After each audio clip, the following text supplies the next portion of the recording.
Интерпелацијата на работата на членовите на Судскиот совет денеска најави парламентарното мнозинство. Пратениците на пратеничката група на ВМРО ДПМН и коалицијата, заедно со пратениците од парламентарното мнозинство, колегите од Врен и Знам, поднесуваме интерпелација за работата на членовите на Судскиот совет кои што се избрани од страна на Собранието.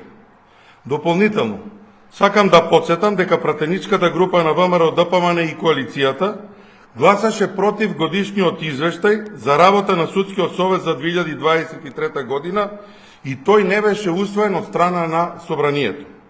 Тоа доволно говори и е само една од многуте причини поради која што денес ја поднесуваме оваа интерпелација. Освен ова, причина за оваа интерпелација е Европската Унија и јавноста во Република Македонија постојано укажуваат на сериозни недостатоци во работата на Судскиот совет, особено во односот на независноста, транспарентноста и отчетноста.